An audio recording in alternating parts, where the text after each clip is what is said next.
Both Georgia and Minnesota came through clutch with impressive regionals performances.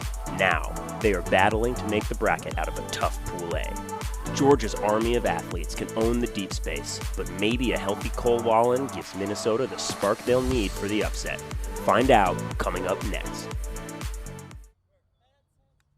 Welcome back to Ultiworld's live coverage of the 2019 College National Championships. We've got a game in Pool A in the men's division between Georgia and Minnesota. Should be a good one. Pat, both teams kind of struggled a little bit in the regular season, disappointed. Both had great regionals performances. What do you expect to see in this game? I expect to see a very exciting game filled with a lot of vertical offense. Both teams like to run through their cutters, a lot of continuation throws, particularly with Georgia. Georgia's a team we're used to seeing run more through their handlers. Of course, Parker Bray was out here going every other, throwing a lot of insane throws, but now they've really started to lean into their big physical downfield cutters. So whichever team can do a better job of stifling that cutter-to-cutter continuation is really going to be the one that comes away with this win. Both teams feel like trendy picks to exceed their seed expectations, particularly based on their regionals performances. Minnesota winning the North Central, a region that saw Carleton Cut not even make it out. So a tough region for Minnesota to win, surprising a lot of people there. Georgia had a great performance in regionals. Pat, what kind of players do you expect to see here making a big difference out on the field? You mentioned Parker Bray. He, of course, is not on the field anymore. Are there any individuals you have your eye on in this game? With Georgia, it's a lot of their bigger downfield cutters. Hunter Cutts, the veteran on the team who does just about everything. But even when you take Cutts out of the game, they've got a lot of big bodies behind that. Freshman Hayden Austin Knabb has been great for Georgia, but they will be missing their defensive energy plug, Ben Gladstone. He's been key to some of the zone defenses they've run, his ability to cover a lot of territory. So missing him could have an impact, particularly if the wind picks up and they have to look to some of those zone options. On Minnesota's side of the disc, of course, you've got Cole Wallen, who is their U24 player. He's been making a big impact since he was a freshman, but he's been hurt most of the year. He's came back a little bit at regionals, is now playing at nationals, and basically anything that he can give them is a bonus, but I don't know if they'll be able to rely on him to be able to play at 100% the way they would have hoped. And you get a look at the Georgia line that will be starting this game, being talked to by head coach Parker Bray. Looks like Georgia will be on offense to start. They are the team in black.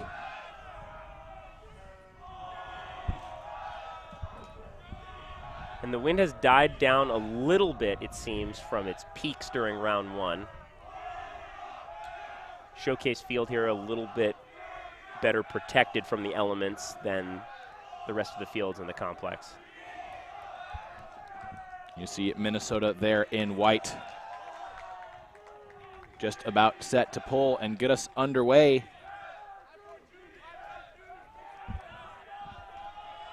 Sam Kaminsky with a low line drive pull.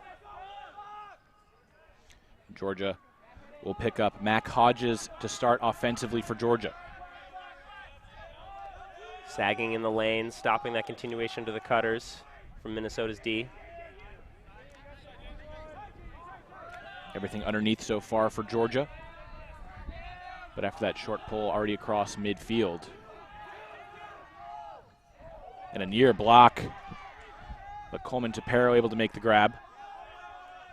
Hodges with it once again back in the middle.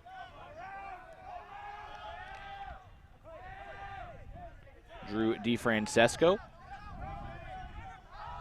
for the forehand and just off the fingertips of his intended target, looking for Patrick Trent. And so Minnesota gets a turnover on this opening point. Bend but don't break defense there from Grey Duck. They let Georgia chew up a lot of yards, but then clamp down in the end zone. We have a stoppage. It's Daniel Myland with the disc for Minnesota.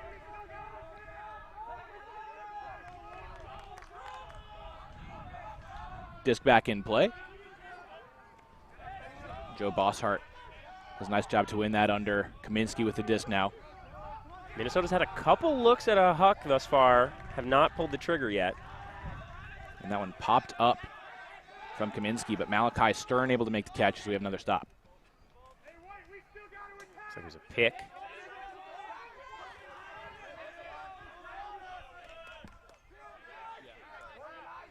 Good spacing by this Minnesota D-line offense here, running their vert stack. Unclear on what exactly they want from their looks. They haven't pulled the trigger on a couple of deep looks that they've had.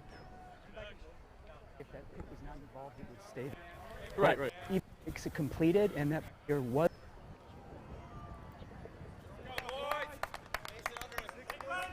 Six. Unfortunately, the audio was a little in and out there. Couldn't quite hear what that discussion exactly was about, but regardless, Minnesota turns it over shortly after resumption of play. So the Georgia offense get to pick back up. Georgia's offense switching to a vertical approach after coming out in Ho before the turnover.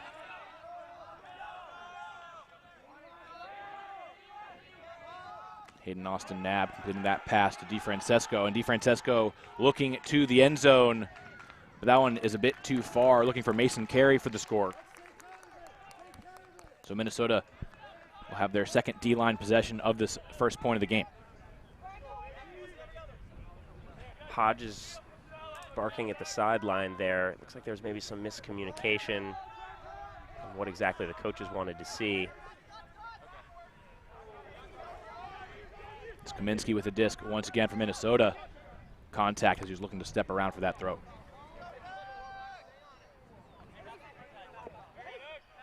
Kaminsky, senior leader, Callahan nominee for Minnesota. Coming out here on the D-line, but you can expect to see him on offense later in the game as well. He can do it basically all. You see the completed huck there. So Minnesota enters the red zone, looking for another huck. That one's Blady, and a nice catch in the end zone.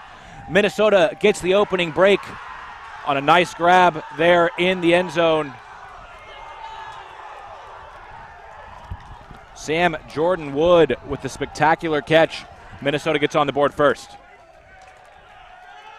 Big early break here for Minnesota. Not too much that they did defensively to get those turns. Georgia has to be pretty frustrated that they gave them these opportunities. You see the big huck hanging up. Everyone misreads it. Minnesota had more players under the disc, and sometimes that's what it comes down to. And out of the hand, I thought that one was going to be a bit too far for Sam Jordan Wood to make the play, but showed good closing speed and impressive athleticism to reel that one in.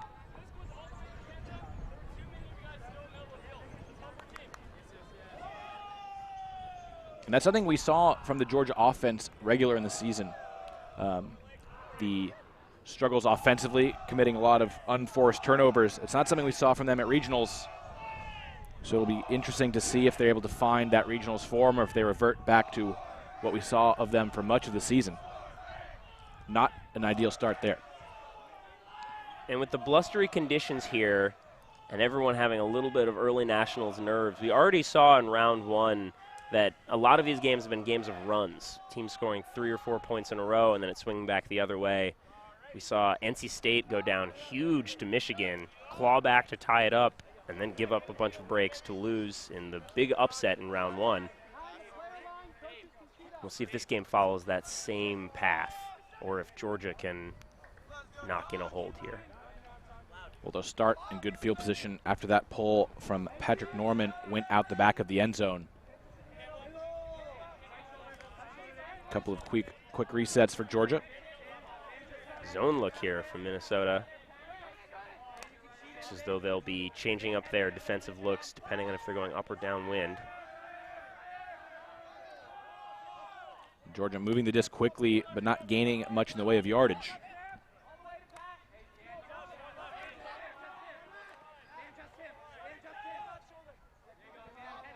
Hodges resetting to DeFrancesco before getting it right back. There's some yards hitting Mason Carey. Tyler Enda with it.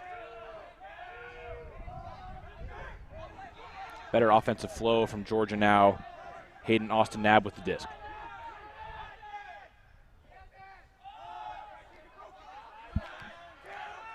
Sebi DeFrancisco, the brother of Drew, making that catch underneath before resetting to Hodges. Austin Nab just outside the end zone, going to come across the face. He hits Mason Carey for the goal. So Georgia cleans up the offense. They get their first goal of the game. Great point there from the freshman, Austin Nab of Georgia, showing a lot of composure here. Tough situation, just got broken, coming out, going upwind. Georgia's unfazed. That's really good zone offense. We see Nab here just confidently throwing that flick across the front of the stack, moving the mark with a fake. Georgia did a good job with that zone. They clearly took them a few throws to figure it out, but instead of standing and looking at what the zone was doing, they kept the disc moving, seeing how the second level of the defense was reacting to little pieces of movement, gave Hodges the information he needed to then find the hole that broke the zone open. Sometimes when you see teams seeing a zone for the first point, the center handler stands there surveying, fakes hammer a couple times, trying to figure it out. They just chiseled and chiseled and chiseled, and even though they weren't gaining a lot of yards or even really moving the zone in that productive of a way, they were understanding where the holes were once they figured it out, right through for a goal.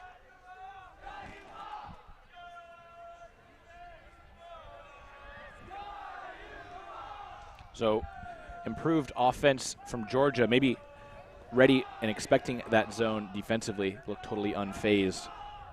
And so as a result, we'll get to see our first look of the Georgia D-line going up against the Minnesota offense.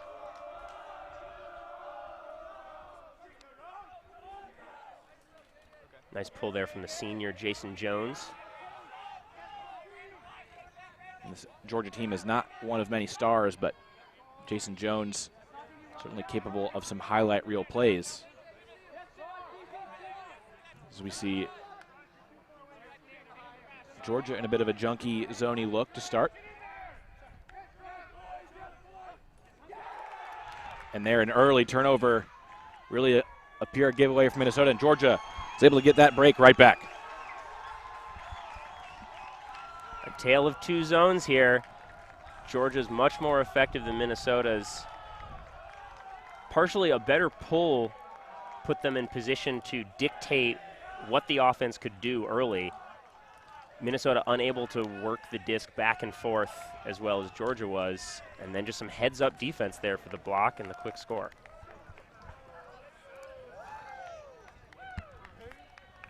And that was John Ross Ingley hauling in the goal for Georgia. So that disc tapped early and then tapped again by John Ross Ingley, but Georgia able to maintain possession. So some pinball.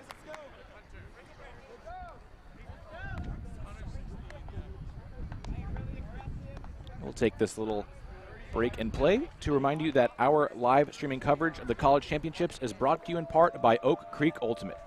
From full sub jerseys to screen printed t-shirts, there is no type of decoration or product that Oak Creek doesn't offer. Don't have time to collect orders? Let Oak Creek build your group a team store and let them do the work for you.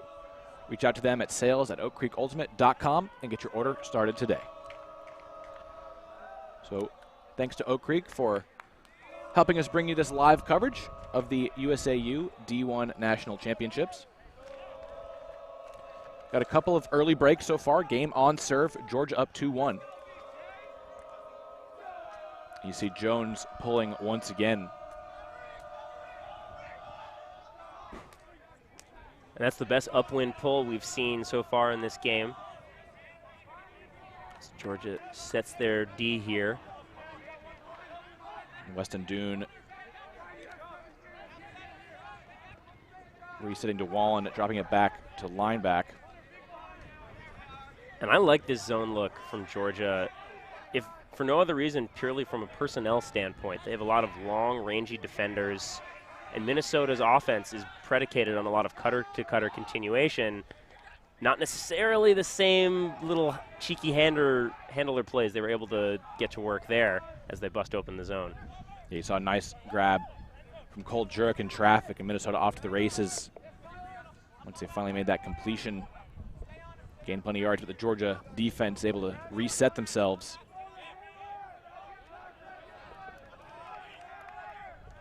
And Dune looking to hammer to the end zone, but that's well out of bounds. And Georgia sticking with the zone, even though it got broken. Sometimes you see teams fire out of it as the opposition moves across half field, but Georgia really confident, and it pays off there. You see Jones resetting to Ross Ingley. And Ross Ingley quickly calling timeout. An interesting little tidbit from regionals. Apparently, John Ross Ingley called every single timeout for Georgia in the game, and they used every timeout to their availability. I guess he must be their dedicated timeout caller, perhaps. I sort of like that. And as the players take a timeout, we're going to remind you that DiscStore.com is proud to support Ultiworld and has a special $30 custom full sub offer for live viewers only.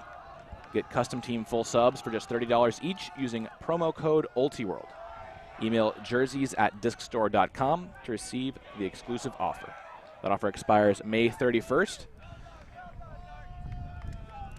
And supporting our sponsors like Disc Store really helps us be able to bring you the best coverage that we can. So an exciting start to this one.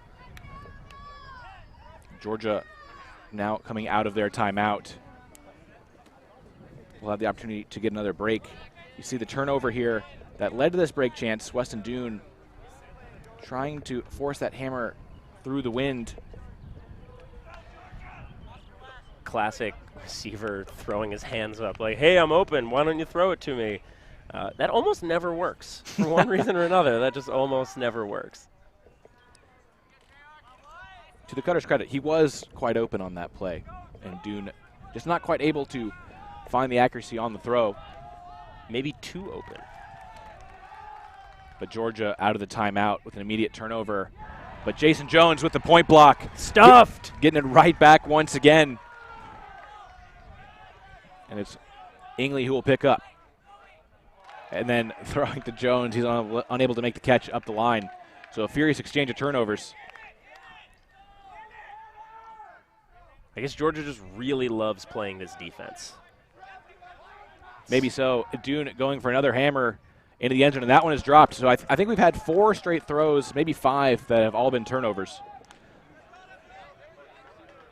Not a demonstration of perfect execution right now. Same missed connection there on the hammer. Dune to Joey Pickens. So Georgia with another opportunity to come back. Hunter Cuts making that under, and that throw pops up on him into traffic. And a great grab saved by Travis Kellogg for Georgia. And contact on the play has a Minnesota player down injured. It's Cole Wallen down, and we'll get a listen here. I just felt like I got smacked. Yeah, I didn't see anything. Can I say something? Can I say something? Our only player was in front of you.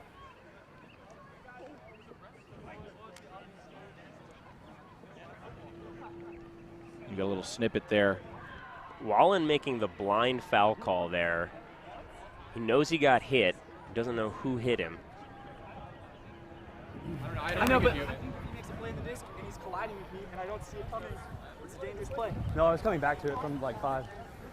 Because it went over the cutter that was coming under. Like, because I really feel like there was a pile of Minnesota players. Yeah, I mean, there's a lot of people. I mean, it was just me and him.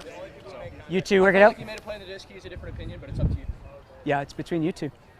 I mean, Did you see me there? I saw you coming back for it. So yeah, then but I think that it's a but dangerous I had play to play because you on. jumped into the. I know, but but if you saw me and you collided with me, I think that's a choice to collide. But I mean, we're both going up and trying to, like, I don't think I took away your space. BZ. I'm not saying you took away my space. I'm saying you collided with me really hard. And You're I just didn't calling see a dangerous play. Yeah. Basically, which is treated as a foul when a dangerous play is called.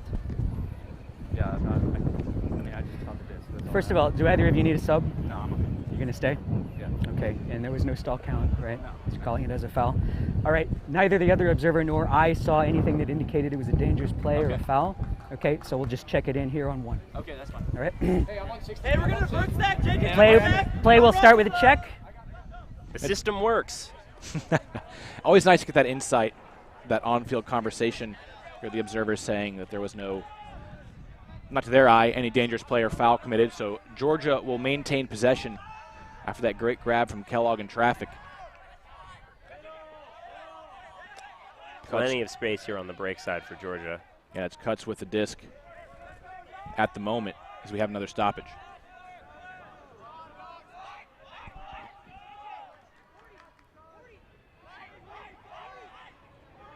Disc back in play.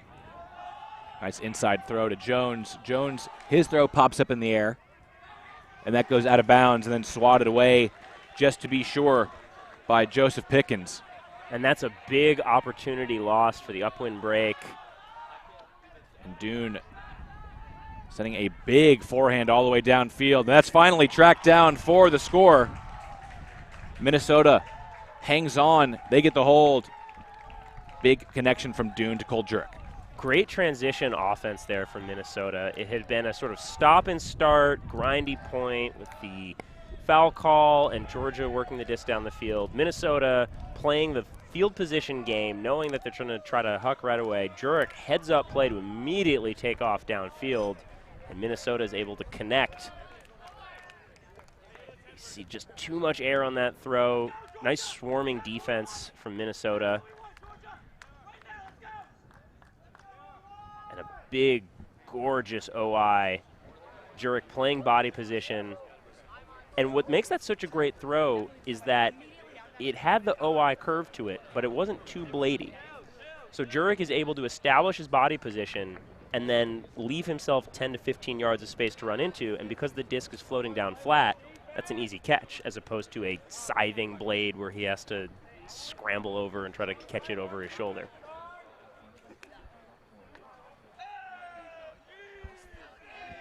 A lot has been made of what the weather will be like this weekend. You see where we are at the moment. Just 79 degrees, and it's not too sunny. Clouds in the area, providing a fair bit of shade, and the wind keeping a little cool, but it's definitely humid out here. I think the heat is probably later to come in the day. Shouldn't be too much of an issue in this game, I wouldn't think. See the Georgia offense back out there. Mac Hodges looking at that easy forehand to carry.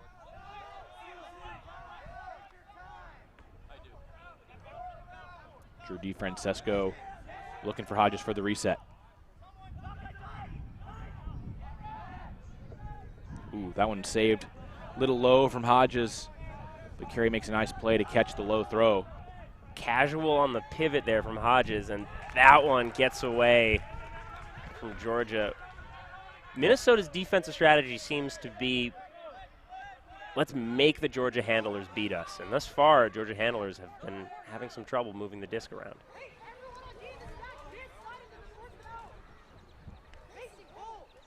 You see the players having a conversation downfield.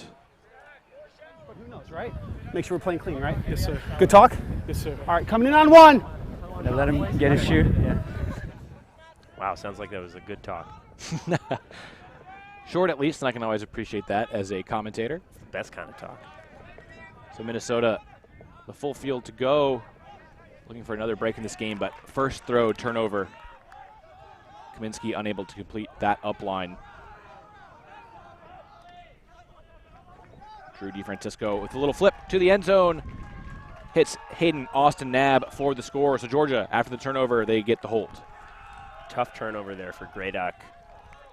Georgia taking advantage of it. Georgia's transition offense has been better than some of their set plays so far. So a more turnover-heavy game may be in favor of this Georgia team. We see the turnover here, and Kaminsky does a great job of moving the mark with his fake, but then when he pivots back to the throw, he's a little off balance. He's not able to get the rotation on the disc to help it cut through the wind, and Georgia's able to march it downfield for the hold. So neither offense clicking here early.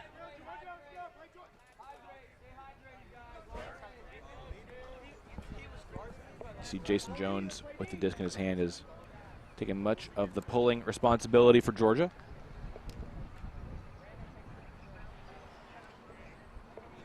This game may come down to which D-line's offense is able to execute better, because it looks like there'll be plenty of chances. Neither has been great so far. Georgia's break came off of a short field turn where they almost turned it immediately, but because of some pinball action, were able to hang on to the disc. And Minnesota's D-line offense hasn't been too much better.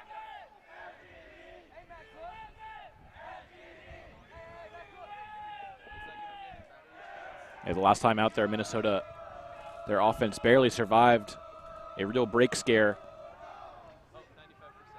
Linebacker picking up, getting it to Weston Dune in the middle.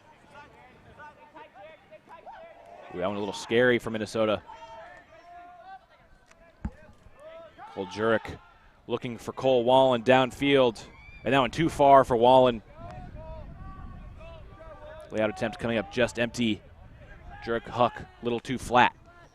Wallen looking a little ginger coming up off that bid. Hope he's okay.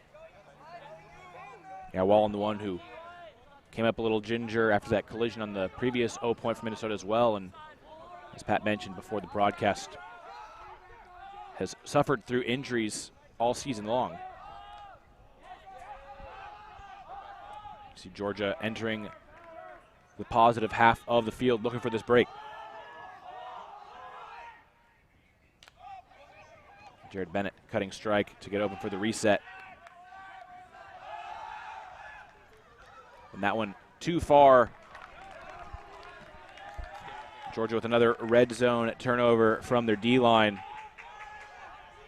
And Hunter Cutts, the captain, does not look happy here. He's barking out instructions to his team. He's pointing at his head after that turnover. Use your head, use your head. The momentum got away from them there for Georgia. And after that turnover, Georgia now just 3 of 6 in the red zone. And Dune going a little too long for Wallen deep. So another Huck turnover for Minnesota. Minnesota's made it clear that they're willing to play the field position game here. They're betting that Georgia's D-line can't move the disc upwind effectively. They've been able to move the disc upwind. They just haven't been able to seal the deal and get it in the end zone.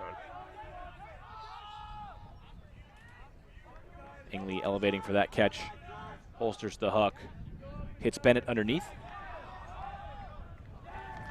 And there, Miles Griffin having to jump to make that catch and dropping it in the process.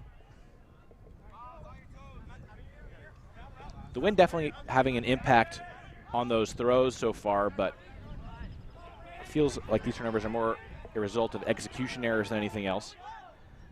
And you see the little flip in the end zone. Again, too far, Minnesota, their third turnover of this point.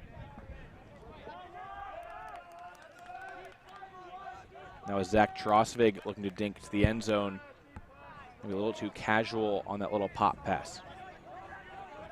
And Pickens didn't make it easy for Trosvig there. He was able to burn his mark up line, but he took such a shallow angle, basically going vertically straight past the mark, that it makes it much tougher for the disc to get out and around.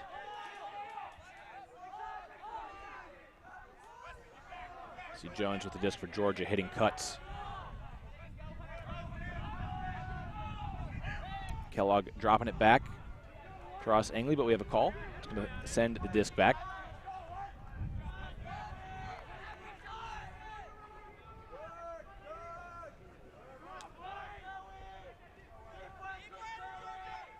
Disc is back in play. Minnesota's having some trouble with their throws this game, but having no trouble throwing the rule book around thus far, it would seem. Seems like a little shade, Pat. And John Ross Ingley, master of the Georgia timeout, calls one in the red zone. Georgia really wanting to get this break. They've let several opportunities get away from them. They want to make sure that they are going to punch this one in. This timeout also brought to you by DiscStore.com. We're going to get those $30 full sub jerseys in before May 31st. So, Pat, both offenses really struggling. Is it the wind? Is it defenses? Is it nerves? What are you seeing out there? I think it's a different case for each team. Minnesota seems more comfortable just jacking the disc and hoping it works out, and then feeling that they can grind it out and win a game with a lot of turnovers. Georgia, I think the wind is playing a part of it. You look at it, there's been some drops. There haven't been a lot of turfs, as we see from Minnesota. Yeah, it's that shallow cut. He's just not quite able to give the thrower the angle. You see here from Georgia, as we come back to the action, this is a huge break opportunity for Georgia to put this upwind in, get that downwind zone back out on the field that was very effective previously.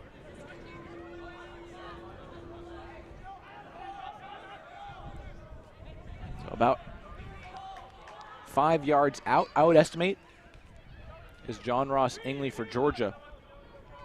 And the last time Georgia called a timeout, they had a one-throw turnover, and they do the exact same thing this time around. Ingley looking for cuts, but it's well behind him. So Minnesota survives another break scare.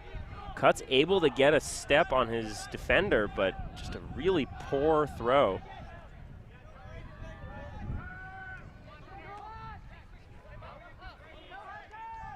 A couple of throws affected by the wind for Minnesota. But they catch him. That one is knocked away by Jones. Cole Wallen, not entirely sure what he was looking for there. It's like Jones always had the advantage. Now he's looking for Cuts back the other way, and Cuts unable to make the catch. This is a mental game now at this point.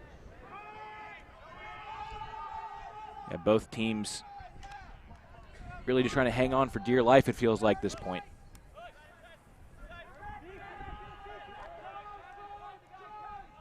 Minnesota going back to the Huck offense. And once again, it's a Huck turnover. It was Tom DeRay shooting too far that time. So it hasn't been one player for Minnesota. It's these Huck turnovers have seemed to have affected the whole team, maybe not adjusted to this downwind. And this has become almost a must-win point for Minnesota here. If their offense gets broken after what is, 10-minute point so far, and then they have to go upwind next point, that's brutal. They really need to get a turn and punch in the hold, or else they could be looking at a tough uphill slog the rest of the first half. And simultaneously, it could be quite deflating for a team in Georgia's perspective to have had so many great opportunities to get that game-swinging break and to come up empty. And Minnesota will call their timeout now. First time they've done so in this half. Well, disc score is loving this. I'll tell you that much. They certainly are. As we take another break, and as Pat alluded to, this timeout is brought to you by Disc Store. They sell more than just discs. For live viewers only, get your next custom full sub jersey for just $30 each with the promo code Ultiworld. So the long point continues. Game is on serve. Minnesota trying desperately to keep it that way. And it takes some real mental fortitude to get back from this kind of a point as we go to a quick commercial break here.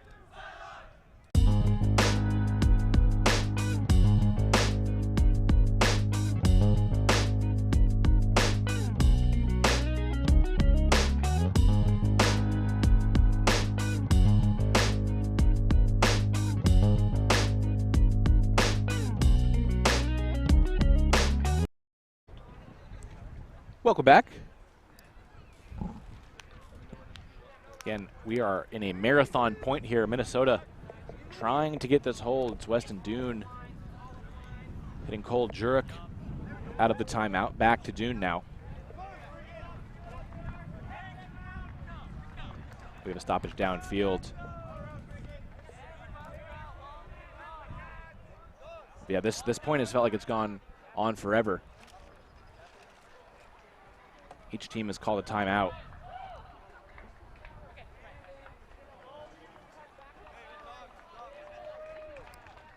It'll be Dune to check the disc back in as Minnesota in the red zone.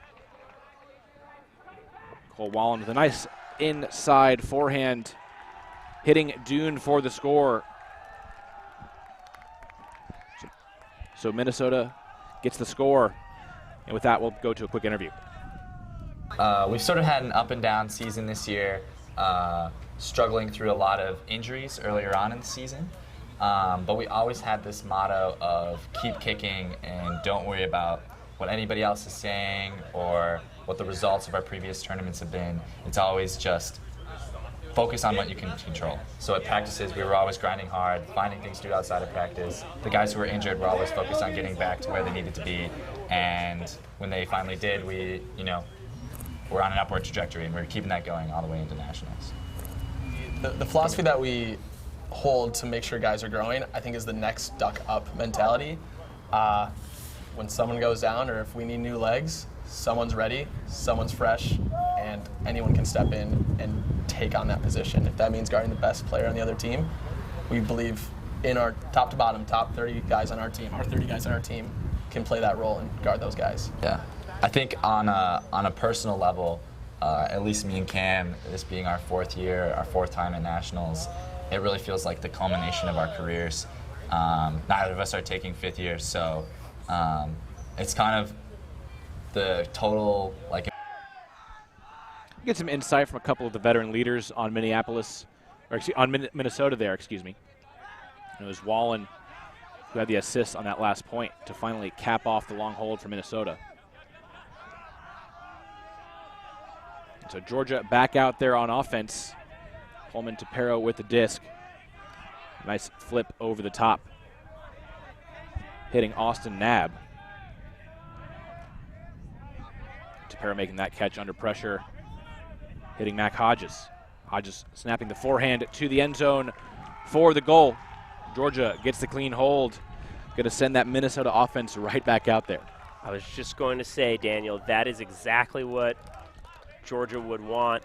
A clean hold, probably the cleanest offensive point we've seen this game. Get that Minnesota offense that just had to play a 20-minute death march out onto the field. Georgia's defense is going to be fired up to get back out there, another chance at getting the break. And it's encouraging to see that Georgia took the bumps of the early part of the game and were able to internalize that and then produce a nice clean point.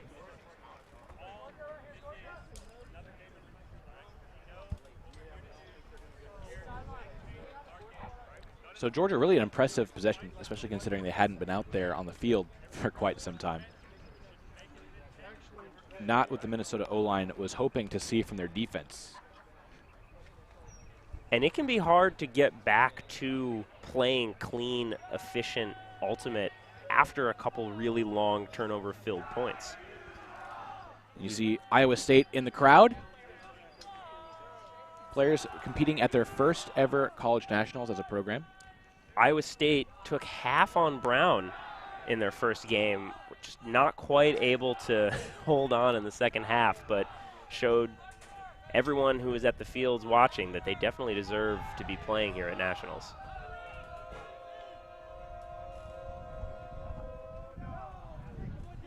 We see Sam Kaminsky pulled over onto the offense this point for Minnesota. I believe that's the first time we've seen that in this game. It's Weston Dune, though, to get the offense started, hitting Cole Jurek.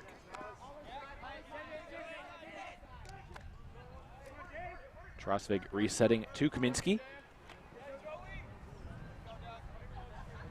Pick into an easy four-side backhand to Jurek. I'm surprised we didn't see the zone look from Georgia. Down up in the air and intercepted. And then contact after the play, intercepted by Hunter Cutts.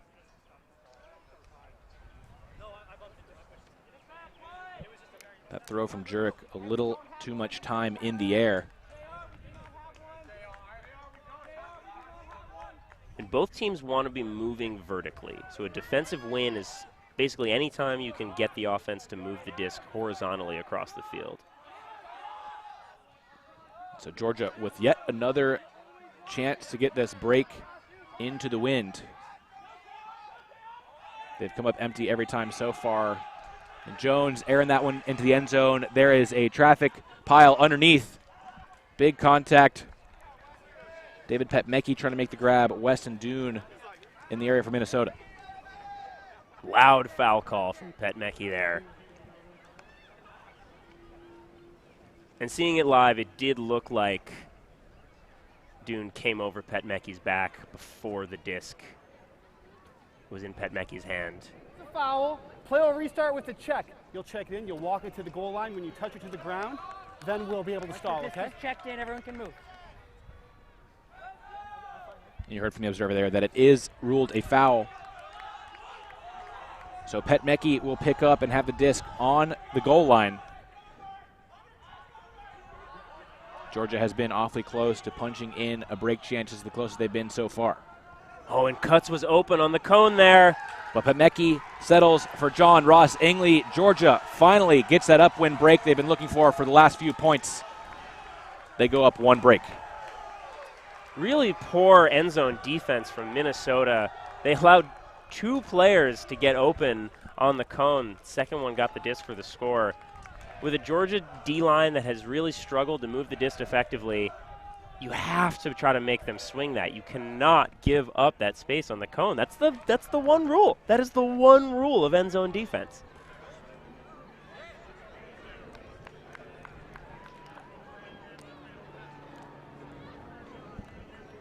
So Cutts, who got that D on that play to set up the break opportunity, is our spin player to watch.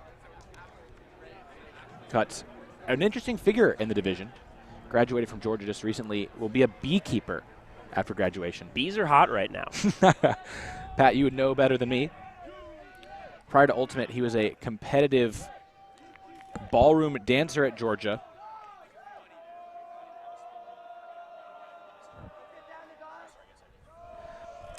And again, Cutts, a spin player to watch. This live broadcast of the USA Ultimate National College Championships is brought to you by Spin Ultimate. Spin Ultimate providing custom team uniforms and ultimate apparel since 2007. Visit Spin at the web at www.spinultimate.com. So now this Minnesota offense, which has already gone through some trials and tribulations in this game, has to go upwind to prevent Georgia from doubling them up here early in the game. There's Kaminsky stopping that pull, centering to Dune. And Georgia gets to come back out in that zone. Minnesota so far able to work it right up the gut. They approach midfield.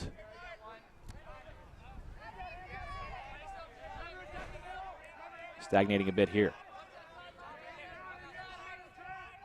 Kaminsky dropping it back to lineback. Cutts an imposing figure in the second level of that Georgia zone. He's cheating into the middle and opening up a little space over the top, but Minnesota hasn't even really been looking to exploit it.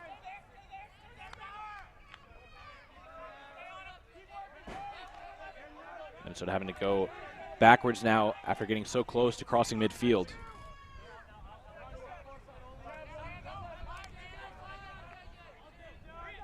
Settling for all these resets, really struggling to find space to gain yardage against this Georgia zone. Kaminsky finally getting upfield to hit Wallen.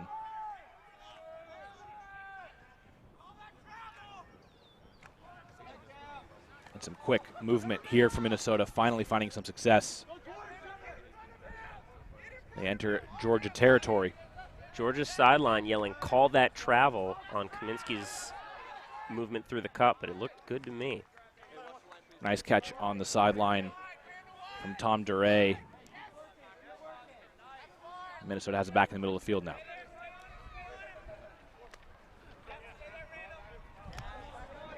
Pickens with the drop after some quick give and go with Wallen. Critical execution error from Minnesota. Ingley looking right away for Cutts deep now, and that is an absolute dime from John Ross Ingley. Georgia back-to-back breaks. Cuts, reeling that one in, asking his team if they are entertained. Yes, Georgia up 6-3.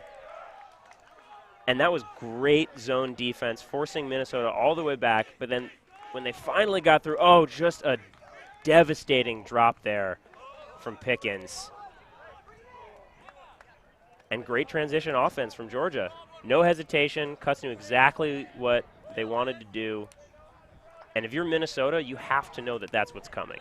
It's a little bit of a wind. It's a field position game right now. You need to have someone who's designated as, okay, no matter what happens on a turn, whoever is the furthest person back, you are covering the deep. Don't worry about picking a player up. You cover the deep first, and then you pick up players as you move forward. They blew it there, and now they're staring at a 6-3 hole. And Minnesota, I think, sensing that swing of momentum, calling a timeout, try to recompose. And there was great zone offense there at points. Kaminsky was working his way through the cup. He threw several low breaks that were very impressive. We see Georgia trying to get out of the sun a little bit here. Those big bodies heat up pretty quick. Yeah, that's Cuts, the goal scorer, and David Petnecki, who had the assist on the previous break. Two of Georgia's veteran leaders. And this timeout brought to you by Disc Store. Just lounging over that Disc Store logo like a couple of models. Yeah, those are two guys that always find a way to have fun out on the field. Two of the brighter personalities on this Georgia team. And they have a lot to be happy about. Back-to-back breaks, went up 6-3, and really what should be a pivotal game in how this pool shakes out. The 3 seed versus the 4. So if everything else holds to seed, then the winner of this game will make the bracket and the loser will not. And as you mentioned earlier, I think a lot of people filling out their brackets picked one of these teams as the lower seed who could potentially shake things up. And right now it looks like Georgia could be fulfilling some of that promise. Although Pool A is always so tough because even if you make the bracket, if you don't win the pool, you have a tough crossover against the stacked Pool D teams. And then likely Brown in quarterfinals. But they won't be thinking about that now because there's still a lot of game left. And so Minnesota will try to right the offensive errors that have plagued them for the last few points. We have another stoppage downfield. It's Dune who has done all the center handling work so far for Minnesota with the disc. Jarrett coming under. Nice forehand across the field to hit Wallen. Stall count rising. Wallen was able to step underneath the mark, but play once again comes to a stop.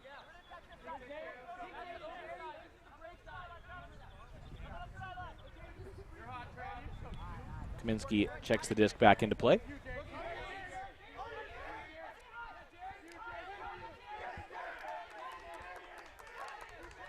Jurek with it once again.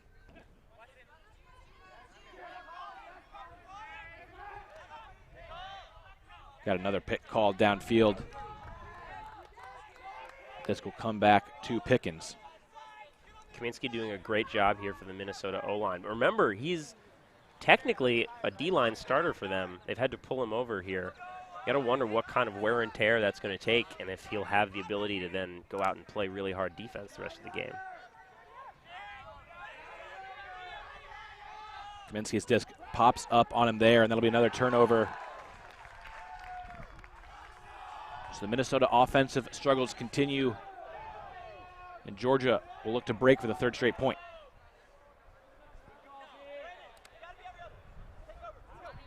Disc will be sent back on another pick call.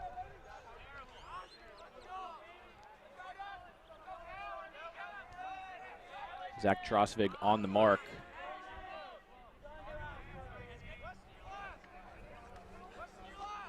Brandon Lee with the disc.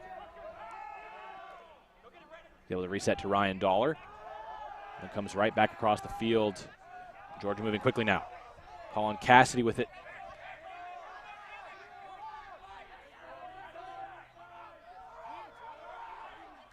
Dollar getting off that reset. Back to Cassidy, back to Dollar, back to Cassidy. Those two doing all the work for Georgia right now. Dollar looking to the end zone for Kellogg, and that is caught. Another score, another break for Georgia. Oh, just looks like it was on the goal line there. Well, there's the goal. I thought for sure that the slide was in the end zone from Kellogg, but Georgia doesn't care. They get the break a couple of throws later. Dogs are hunting right now for Georgia. Minnesota able to work it up. Not quite able to get it. And that's such a nice controlled throw, especially going upwind there from Brandon Lee. I thought that was actually in, yeah, looking at it on the replay, but I guess he wanted to prove it. Take another look. Maybe that back foot dragging just outside the end zone. It seemed like everyone except that observer thought it was in, including the Minnesota defense, but to the observer's credit, he did have the best perspective. But Georgia won't care in the end. They get the break. That's 3 straight as they're really starting to pull away from this Minnesota team after a pretty back-and-forth start to this one. And now they get another downwinder. And Minnesota is in danger of this game really getting out of hand. You see that they have pulled most of their normal O-line starters off the field, getting some fresh legs out there. And I like this move if you're Minnesota's coach. It's 7-3. You're either going to make a crazy comeback using a lot of your team, a lot of your depth, or you're not. You got to find out right now if your depth has the legs to come out here and make something happen. You don't want to run your top players into the ground on the first day of nationals, first game of nationals. And you see Georgia, on the other hand, sending out a very strong line. Cuts, Jones, Ross Ingley, Petmecki all out there as they look for this break to take half. It would be 4 in a row.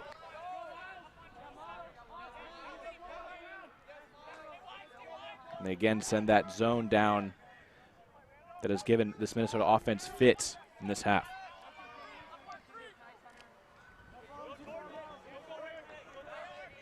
You foul from behind, called on Petmecki. Cheap foul there, coming through behind the thrower, trying to reestablish position, throwing a little bump to make sure there isn't a quick play. And an easy block from Petmecki, thrown right into him. The Minnesota offense continues to not be able to solve that Georgia zone defense.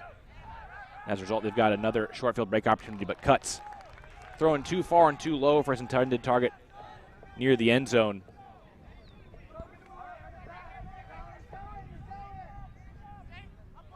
Big forehand fake. Then a hammer flipping the field. Joe Bosshart with the disc now for Minnesota. And just another little unforced turnover for Minnesota. As Bosshart tried to hit Myland. Ooh, and Cuts going down in some pain there. Looked like he maybe rolled his ankle. Trying to make a contested catch on the sideline. Looking like he's going to be able to walk it off, hopefully. He doesn't call an injury substitution for now. And you really hate to see that for any player, but Cuts in particular. He has been on the roster for Georgia 3 different times at Nationals. This is his first time actually getting to play, as he's had injuries prevent him from playing in the past. So you really hope for him that he's able to recover from whatever is ailing him after that play. Either way, it's a turnover from Georgia, and Minnesota will have another chance to get this hold. Minnesota able to get Kaminsky on the field with the injury substitution. And he keeps faking that low release backhand and throwing it. I think you have to adjust on the mark there if you're Georgia, because he's been throwing that all game.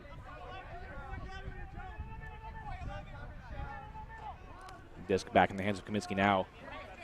Big gap to attack the middle.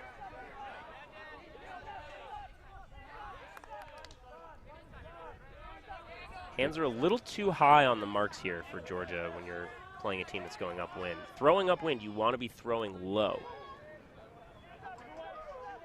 And right now, Georgia isn't taking away these low throws with their marks. But a big layout block from John Ross Ingley, but it's caught anyway. Explosive play from John Ross Ingley, but it comes up fruitless. Minnesota still struggling to solve this zone defense.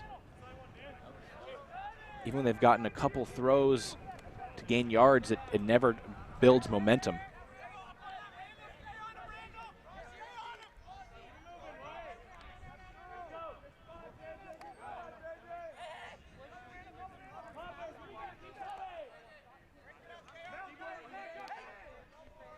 Minnesota still trying to work it up against this zone, just finding even anything downfield, just not there right now. And there's a turnover.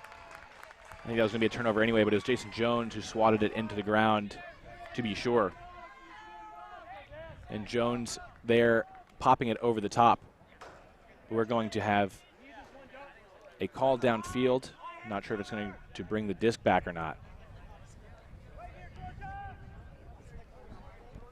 And it will. I think Minnesota needs to start taking some shots over the top of this zone. I know it's kind of windy, but they just aren't even trying. They're not stretching out Georgia's defense, and Georgia's able to put 6 players essentially around the disc, and we're seeing the result of that. And that throw behind the intended target, so Georgia will turn it back over.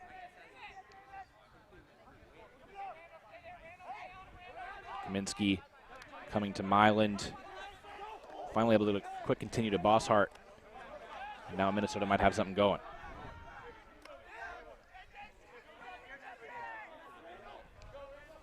Kaminsky looking at a nice grab there by Malachi Stern to save it.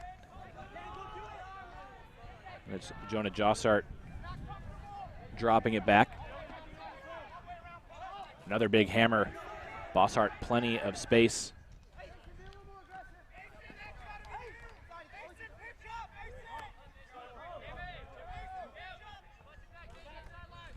But this feels like it's right where Minnesota gets bogged down every time. And you see once again trying to force that throw, and Jones with another SWAT block. What's the opposite of the commentator's curse, Daniel? Because I think you just had it there. Professional competency. Right, that's what it is. Thanks, Pat. I'll take any compliment I can get from you. And there, that one, not sure was looking for Jones, but he's able to chase it down anyway. Georgia knocking on the door of another break to take half. High stall dump off the sideline. And Patrick Trent looking for the end zone. His receiver stumbling on that bid to make the grab, and it's dropped. And Jones nearly getting another block. Stern able to catch it, though. Minnesota finally with a bit of a fast break opportunity. And they're able to enter the red zone. Weston Dune with the disc. Myland hitting Dune just outside the end zone, and then a wide open cutter in the end zone is Jonah Jossart for the Minnesota score. And Cuts not on the field there for Georgia because of the injury.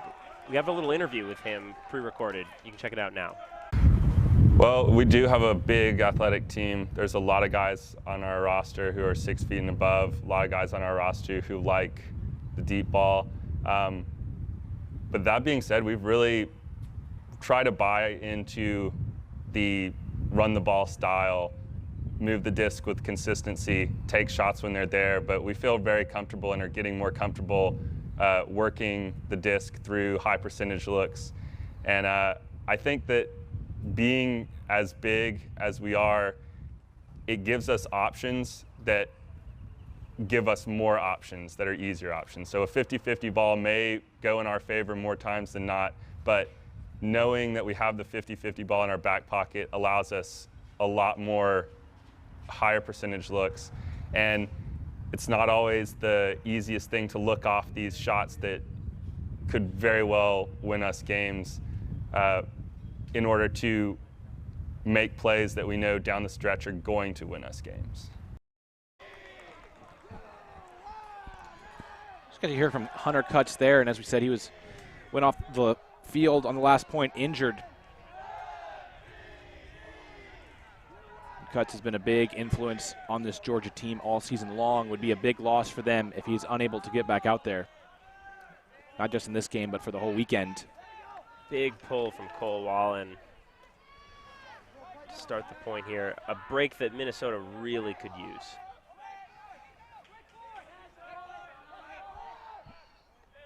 Mac Hodges with the disc. It feels like he hasn't been on the field in forever, with Georgia being able to send the defense out for so many points in a row.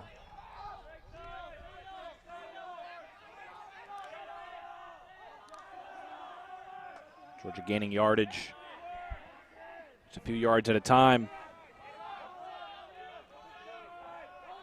They approach midfield. Hodges looking for the reset. Going to have to settle for a punt, but he's got a target in the area, and that is caught in the end zone. Hayden Austin Knabb reels it in. The punt turns into offense for Georgia. They hold to take half. And that's a throw that has actually benefited by the wind. Not exactly what Georgia wanted there with clean offense, but Hodges realized he had a window, took the high stall throw. And you see going upwind, that harsh IO is able to sit up a little bit, give time for the freshman to run it down. Going downwind, that's about 10 meters out the end zone. And you see the Georgia players heading to half. And with that, we will take a quick commercial break.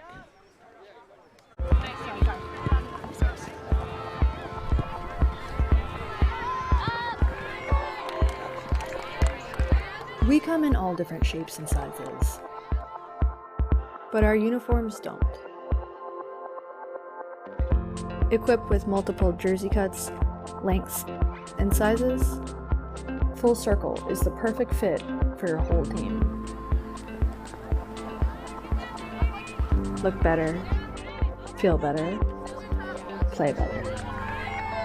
Full Circle.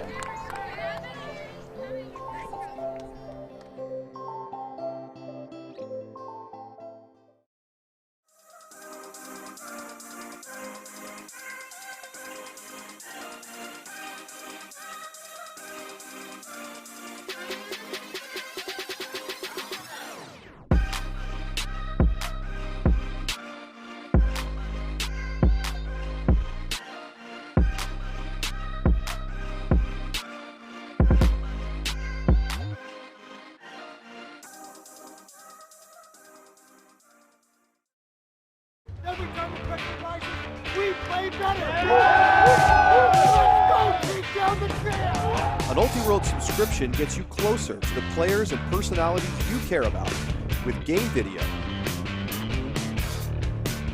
in-depth written and video analysis. He's going to take off deep, but what he does is very simple. Documentary shorts. And we've played Brute Squad before, and it just feels a little bit harder to lose this year. And a whole lot more. To get your subscription or learn more, go to ultiworld.com/subscribe.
I hate the things that are like try to get his attention. I'm Jacob Greenhill, the captain, and David, Frankie, and Aiden. So there's gonna be like the old man point, one game, 1 point game. Who? I don't think so. Sorry, dude, I'm trying to hit my backpack. It's that green one, Henry, thank you. I am so excited. Connor, come on, baby. You asked me to do something. I gave you a job. I need you on top of it, okay? All right, I can't do this.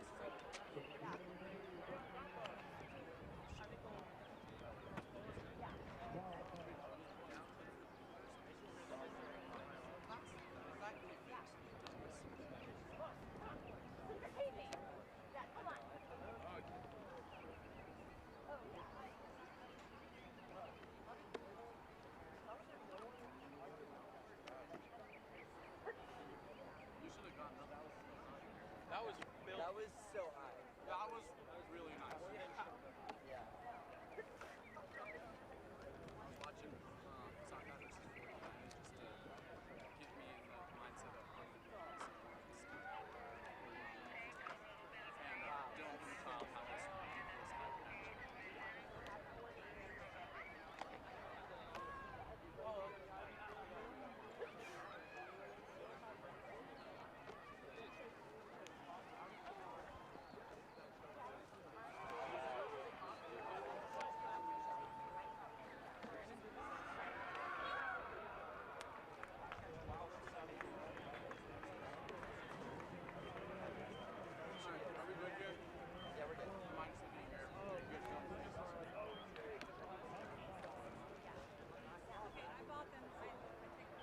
I hate people, but I hate them.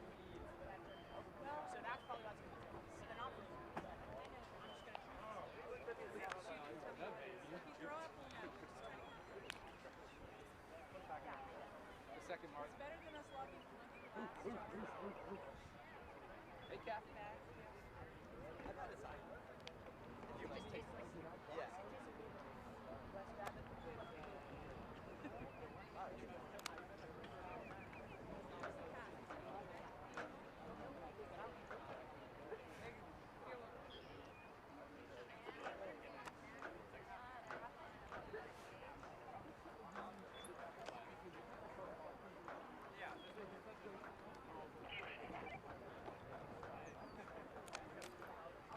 Are they going to tell us we have 5 minutes? Yeah, the Minnesota would say 5 minutes.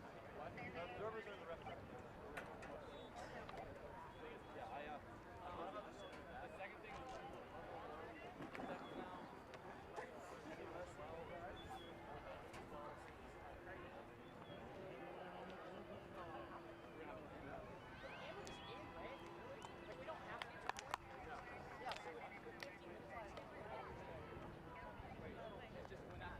No, soft cap particularly. Soft cap is what?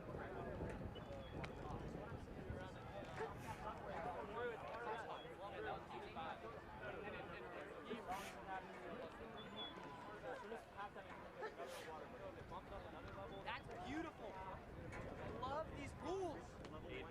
I love them.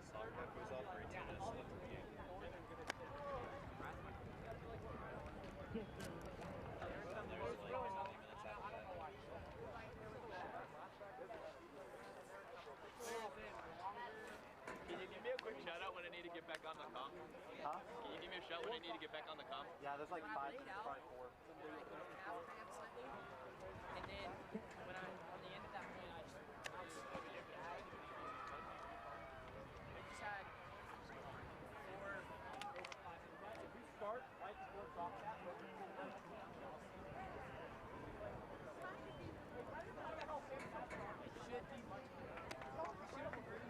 I see what me and Jake know too. yeah, Western Washington is taking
Welcome back for the second half of this pool play game between Georgia and Minnesota.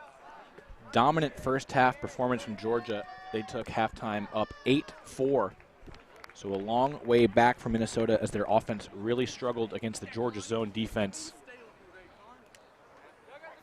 Great first half for this Georgia team.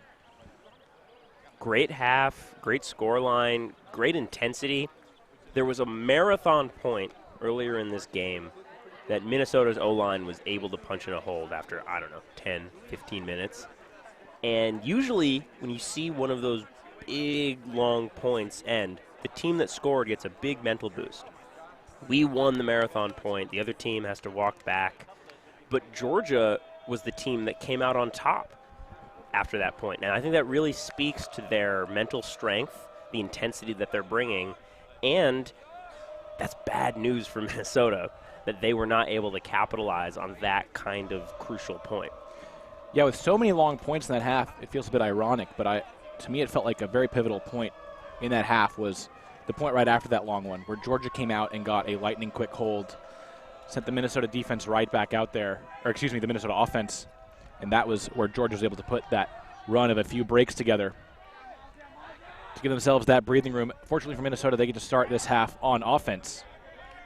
Big fake from Cole Jurek before settling on the underneath to Pickens. Great break throw from Pickens. Minnesota crosses midfield on the throw to Wills Weimer. Good help off the front of the stack there from Georgia's defense.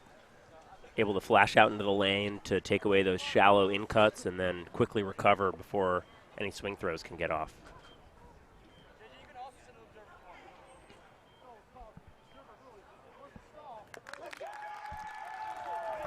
Freeze. Play restarts with a check. Now go. And we got to the observers a little late there, but you saw the ruling of a stall. So Georgia with an early break opportunity here to start the second half. It's Jason Jones with the disc for Georgia.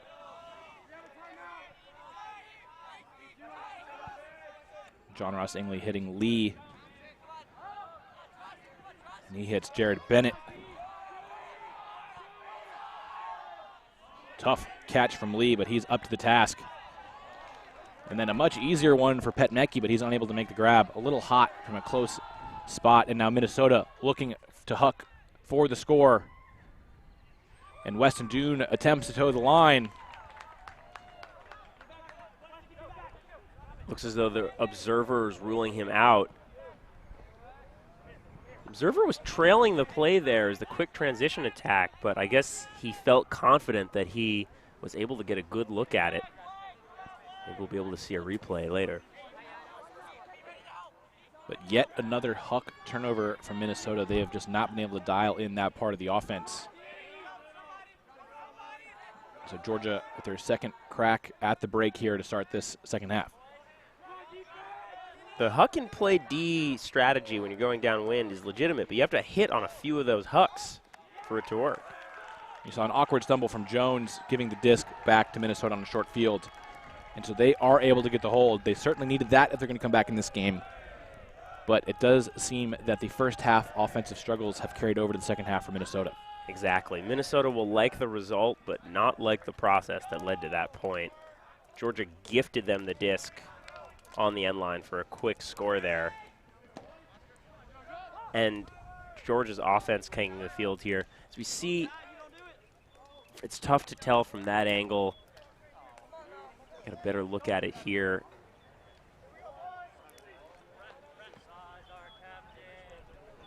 I'm not quite sure, because the observer felt he was.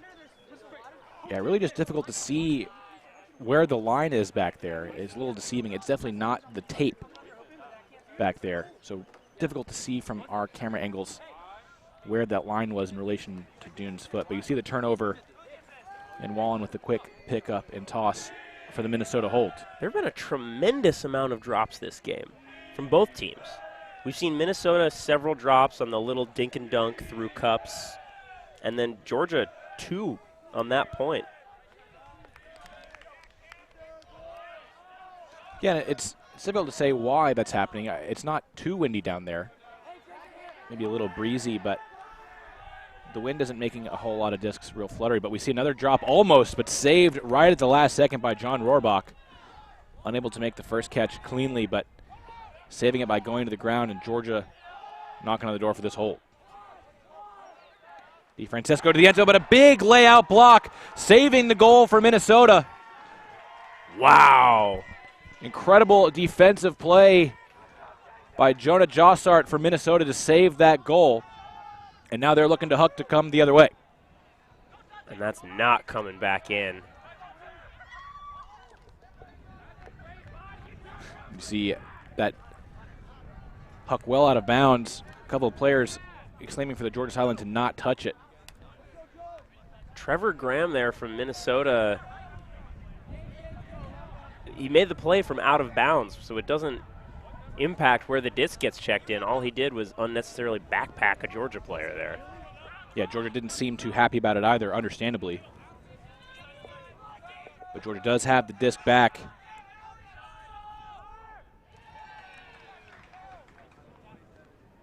Joe Bossart with the block from Minnesota, but looks like he got that disc via a foul. And so Patrick Trent will keep the disc for Georgia. It's like a chop on the forearm to me. And a blue card being shown here to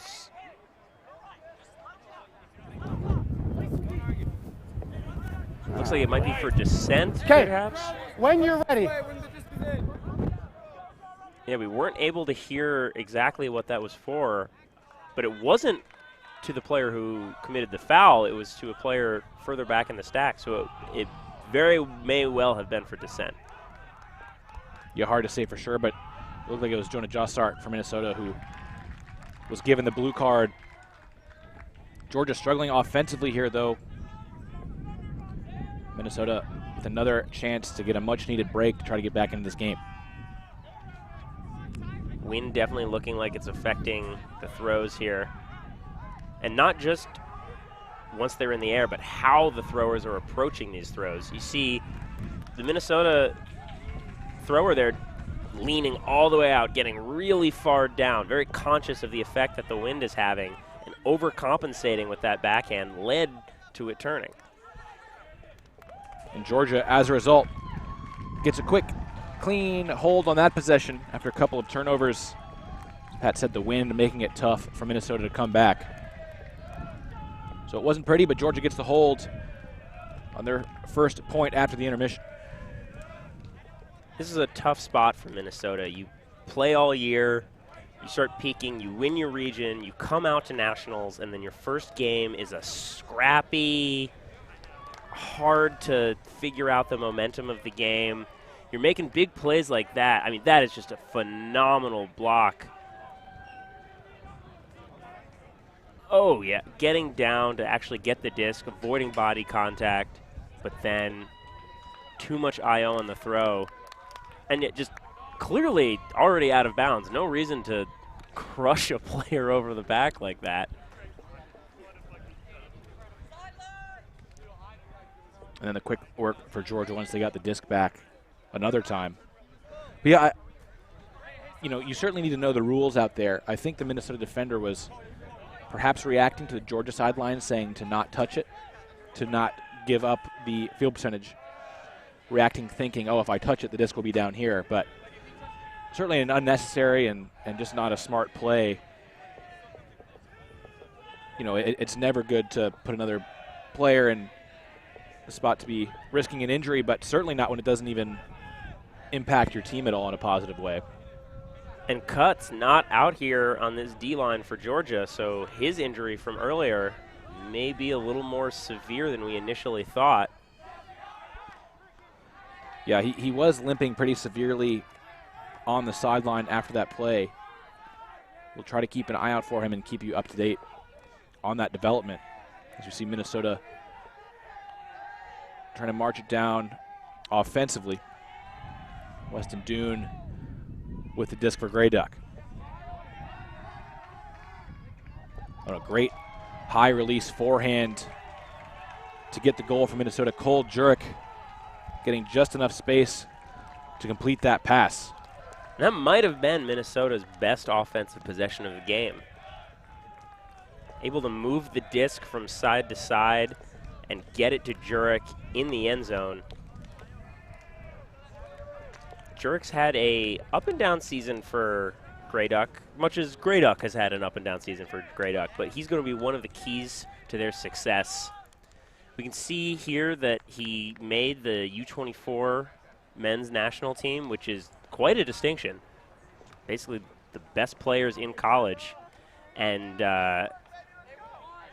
was third on the team in goals last year at Nationals. A little bit of a disappointing Nationals because he was one of their key cutters, and Grey Ducks didn't have the best season, but really turned it up in club this summer. Notably played a great game against Revolver in the U.S. Open semi where Sub-Zero shocked everyone by taking down the defending champs. Yeah, if Minnesota are to come back here or bounce back and have a strong Nationals, Jurek will be a big part of that, and that's why he was our spin player to watch.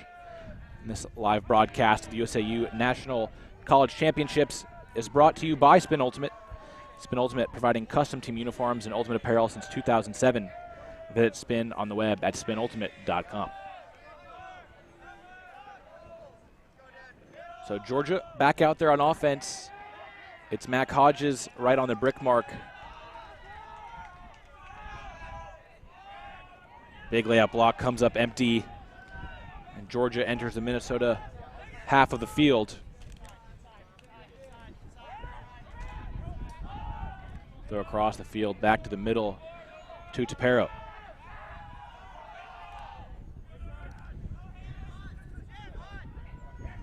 Hodges once again gets so many of those touches in the backfield for Georgia, and he's going to the end zone.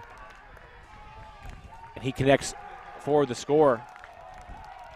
Looks like we've got some confusion on the field. We have a call that is going to take that goal off the board. Unclear if it's a pick or a not in the end zone call. You see the observers ruling that it is, in fact, a goal, so Georgia gets the clean holds. 2 clean holds, back to back. No turnovers. What's going on? What is happening? That's certainly the first time we've been able to say that in this game. Both offenses have struggled really from the get-go in this one, but some rare offensive execution.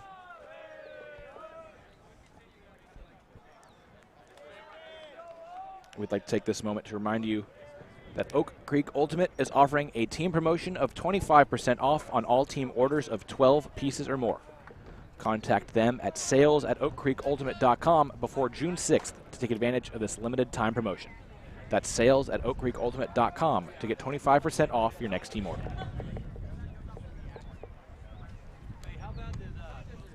I have to give a shout out to Oak Creek hooking up the Ultiworld staff with some pretty sweet polos for this weekend.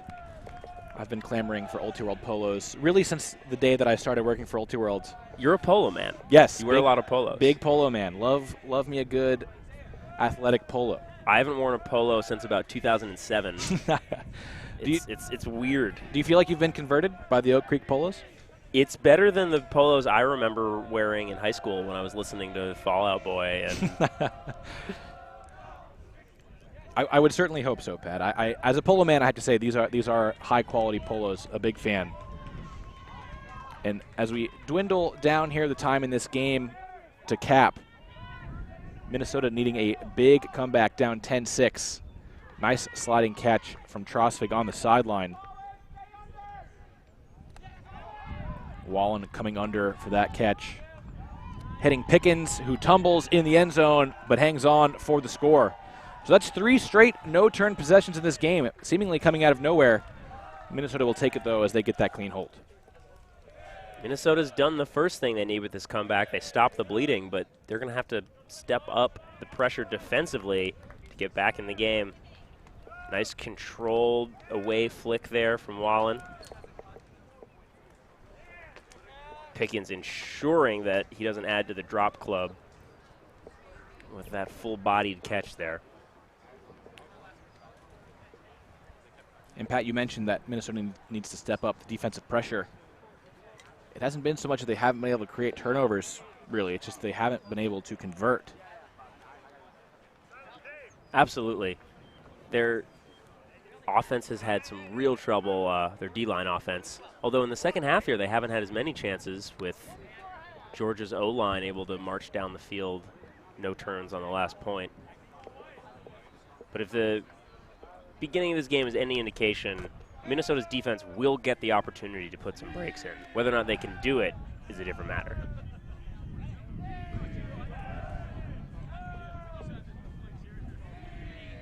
As we wind down the final few seconds before soft cap goes off here. And we have an offsides call on that pull, so we'll have to do it again. Do you share Ultiworld editor-in-chief Charlie Eisenhood's vitriol about the offsides rules? I don't feel quite as strongly as Charlie does, but it certainly seems like a silly rule that you can make a mistake and be rewarded for it. I'm not sure that there's exactly really a perfect solution to that problem, because it's difficult, I think, to try to ask a team if they want to keep the pull or not and not have that affect them as well. But definitely not a perfect rule as it stands. As we see Georgia marching it up the field, looking to hold this one out, but that one pops up in the air. A great one-handed snag to save possession. Tapera with an impressive play. But that one not able to be saved, so Georgia does commit the red zone turnover. Georgia's offense walking a little bit of a tightrope right now.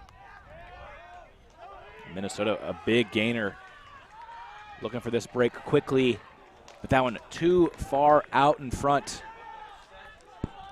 Looking for the goal to cash Barber, but Barber not able to catch up to that one.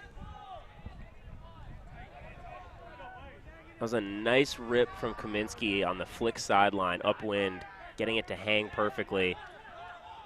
And then the next throw was the opposite, but they'll get another shot here. Kaminsky to pick up on the sideline.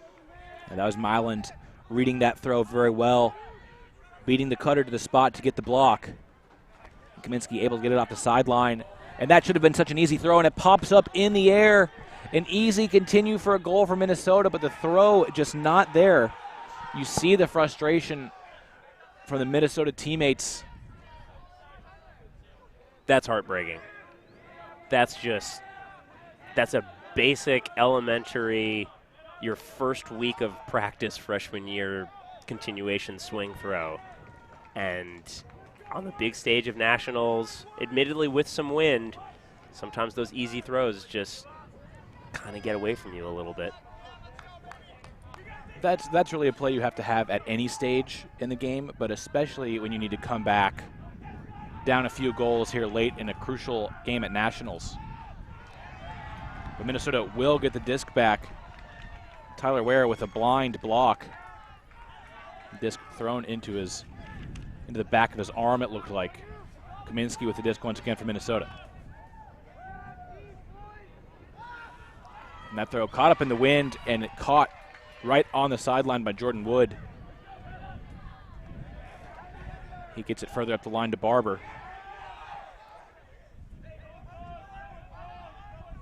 Barber to the end zone, looking for Kaminsky, but another turnover. Kaminsky with a bemused look on his face. Minnesota can't complain that they haven't had their chances in this game. And we've just received notice that the fields have been given a level 1 heat warning. And that means that after this point, we will have a break in play to ensure that the players aren't getting too hot down there on the field. And quick throwing in the end zone, just on the line, just inside for the score. Georgia, my goodness, life had to flash before their eyes a couple of times on that point. But they get to hold in the end. And you saw them playing the field position game again with that quick huck off the turnover. After a short field turn almost led to a break, they decided that they were not having any of it. And you know what? When you have big athletes like that downfield, it's just a good percentage play to put up a ball like that and see what happens. And a great effort to toe the line for the score as well. That was a tired-looking point from both lines there, as I think we see the impact that the heat is having. Once a team gets to 12, we'll be taking a 3-minute heat break because of the level 1 heat advisory. Although it looks as though Georgia might be calling a timeout right now. Or perhaps because we are now in soft cap, the heat rules are slightly altered. In any event, it looks as though the teams are walking off the field, and it looks as though, yes, we are in a heat break right now. So with that heat break, we are going to take a break in a moment as well. We should be back in just a moment. Every time we press the license, we play better. Let's go, keep down the trail. An Ultiworld subscription gets you closer to the players and personalities you care about with game video, in-depth written and video analysis. He's going to take off deep, but what he does is very simple. Documentary shorts. And we've played Brute Squad before, and it just feels a little bit harder to lose this year. And a whole lot more. To get your subscription or learn more, go to ultiworld.com/subscribe.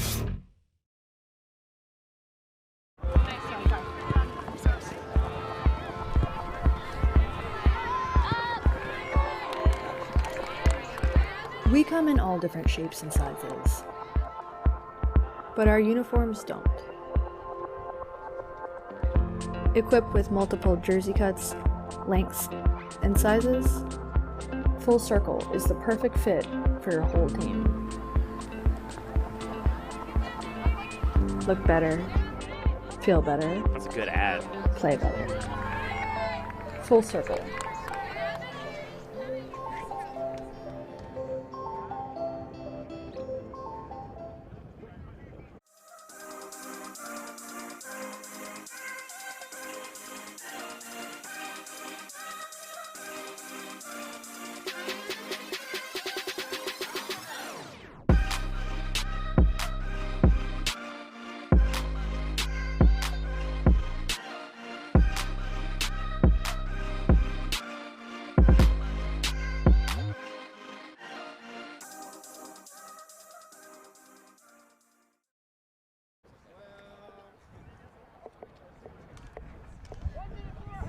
Welcome back from that commercial break. We are here in the final moments of this game between Georgia and Minnesota in pool play action. Once again, that was a heat timeout. We're at level 1 heat advisory. It must be warm on the turf. It feels pretty nice here under the shade with a little breeze for Pat and myself. But we expect those heat advisories to be in play for the rest of the day from here on out. And you can see the impact that this has been having. It's the first game of the tournament for both of these teams, and they still have seemed a little rough around the edges and worse for wear as the heat has risen over the course of the game. It's hot, plain and simple.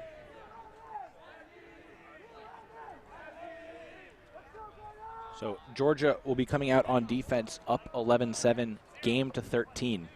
Still no sign of Hunter Cutts on this Georgia D-line in the second half after his ankle got rolled up on a play by the sideline.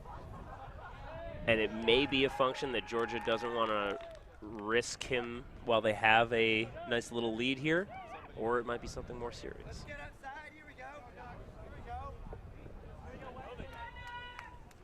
So far, Cutts' absence has not been too detrimental for Georgia. They've been able to maintain that big lead they built in the first half. And there, a run-through block early in the possession for Georgia. And they are going to pick up and call a quick timeout. Brandon Lee picking up for Georgia and the one to call the quick TO. So someone other than John Ross Ingley has called the timeout for Georgia. I think that's a turnover. Pretty sure Or maybe that's like 11th edition rules or something. Well, it maybe not a legal timeout for Georgia's own strict rules against themselves, but it is a timeout nonetheless. And this timeout is brought to you by DiscStore.com. DiscStore.com is proud to support Ultiworld and has a special $30 custom full sub offer for live viewers only. Get custom team full subs for just $30 each using promo code Ultiworld. Email jerseys@DiscStore.com to receive this exclusive offer. That offer expires May 31st. Georgia can all but put away the game here if they can knock this break in. Minnesota, it's going to be tough to summon the energy, the intensity to try to fight back in this game. Yeah, already a very tough road ahead of them.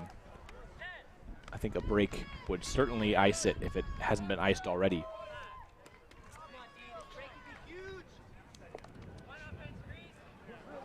So the teams are set. The disc is back in. Lee hits Matthew Cook underneath. And Cook looking for Lee, throws into a turnover. Kaminsky able to swat it to the ground. Cole Wallen with it now for Minnesota. Tumbling catch from Pickens.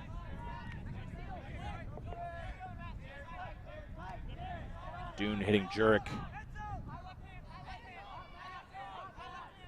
He brings it across. Back to Dune on the reset.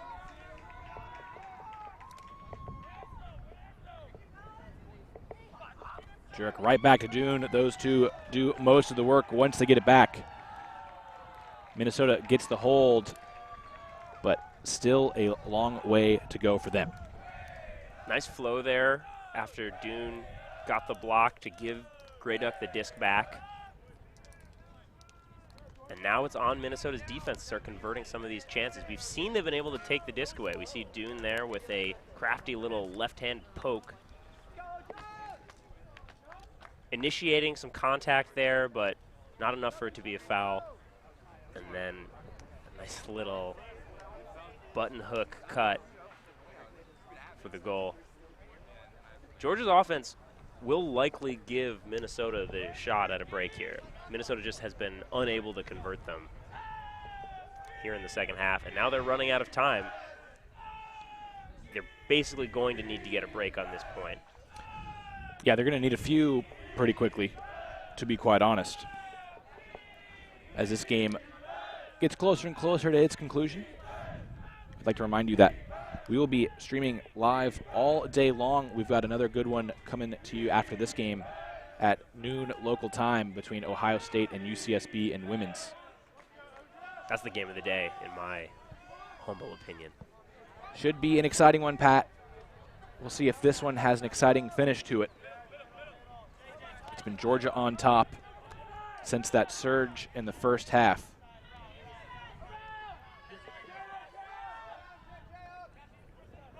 Mac Hodges cutting up line, doing a tough reset catch, but it is made by John Rohrbach, but then he throws it well out of bounds. So just as Pat predicted, Georgia does turn the disc over. Let's see if Minnesota is finally able to punch in one of these for a break. They're looking for a big gainer right out the gates, and they get it. Big throw to Myland. That one was a little bit behind Trevor Graham, but he reels it in. Back to Myland. Minnesota has been here before. Myland looking for Kaminsky. That one floats, and it's out of the back of the end zone. So the red zone miscues still plaguing Minnesota. Minnesota keeps trying to score on that same 1/16 of the field. I think we've seen Kaminsky try to score on that back cone about 3 times in the past 2 points. Hodges the big fake. Settles for the reset.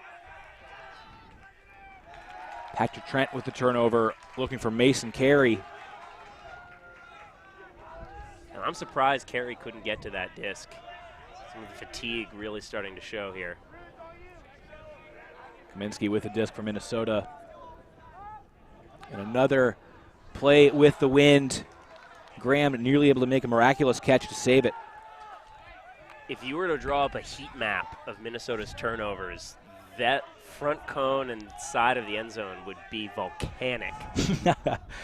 It's certainly been a tough spot for them, and a nice saving catch from Rohrbach as Georgia's offensive struggles continue as well.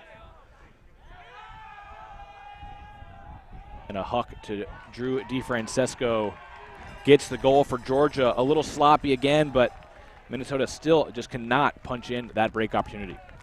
And it's been a little bit of a circus routine here for Georgia in the second half. Their offense has had some overthrows that a second player has come down with, some bobbles that have been caught. But at the end of the day, they've been able to put the disc in the end zone, and Grey Duck haven't. And that's what's put them on the precipice of a Game 1 victory here at Nationals.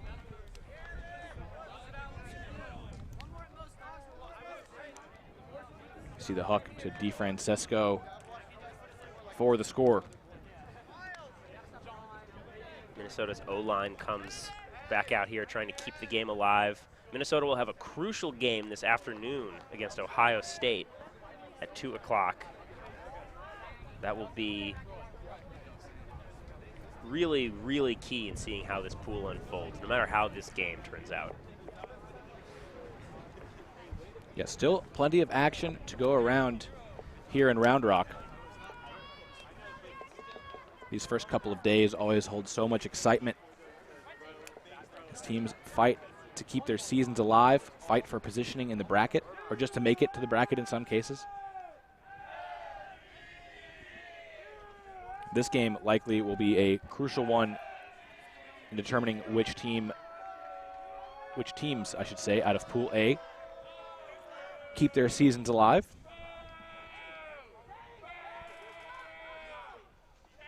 If Minnesota is going to be the one to win this one, it's going to take something very special. Dune hits Pickens on the underneath.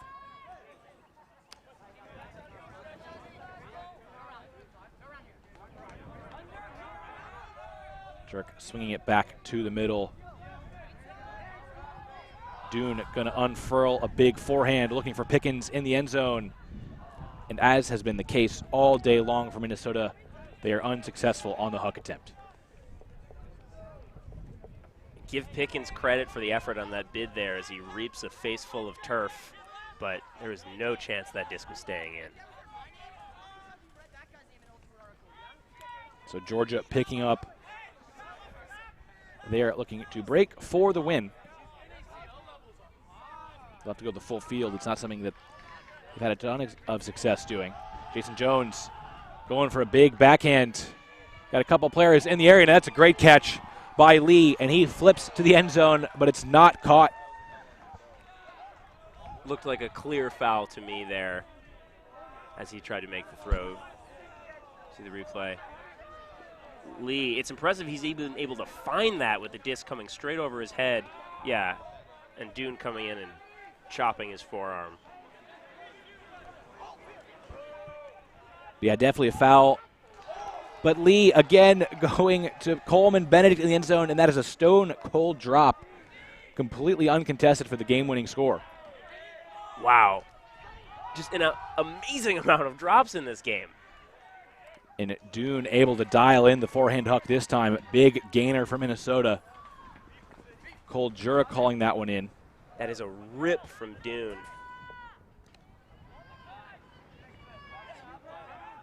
Minnesota in the red zone. Pickens on a little up line to line back, and he gets it right back for the score.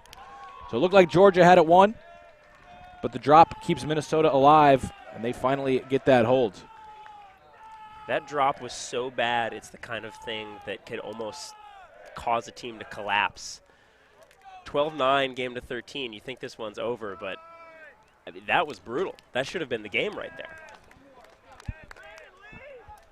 I mean, you could say, so we have the foul there from Lee, and maybe you could say Lee sends this a little hot. Dune able to, I mean, that's just a great throw. Perfect shape, putting it out into space for Jurek to run onto. And then Pickens sealing his man off, going to the cone.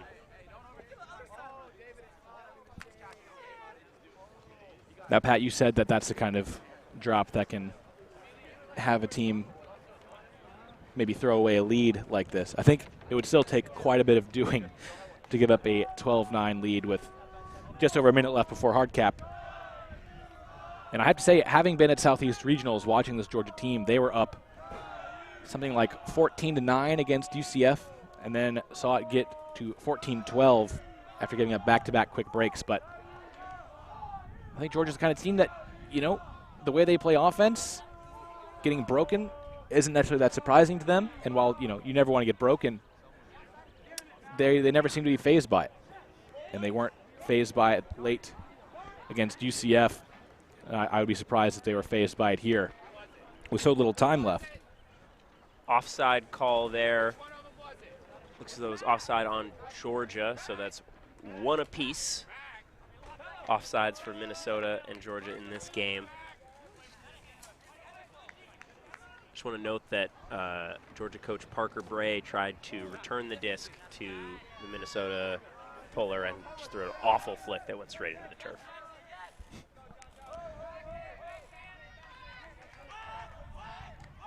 Wide open initial pass for Hodges to carry. And Georgia quickly in a threatening position offensively. Tapero fighting his way for that under. Georgia inching their way closer to this win. And a little flip to Hodges in the end zone. Georgia takes the goal. Georgia takes the game. They start their nationals off with a win over Minnesota. Impressive performance in the first half, and they're able to ride it out throughout the second. It wasn't the cleanest game, but Georgia were able to adapt to the conditions, adapt to the style of play that both teams are bringing to the table, and thrive. We see Hodges here almost sort of lures his defender into a false sense of calm there, and then just sort of holds his arm out and reels in the winner. So with North Carolina smacking Ohio State 15-8 across the field complex here, that leaves UNC and Georgia at 2-0. Minnesota and OSU, at 1-0. Minnesota and OSU will be 0-1 each heading into their game this afternoon. That becomes essentially an elimination game for Grey Duck and for Leadbelly. So still a lot to come in Pool A in the men's division. And as we watch some highlights from that game, we will take a quick breather before we bring back more live coverage at Ultiworld. Remember to stick it to ultiworld.com/live all day long, as we continue to bring you the action from D1 College Nationals. For Patrick Stegemiller, I'm Daniel Prentice. Thanks for tuning in.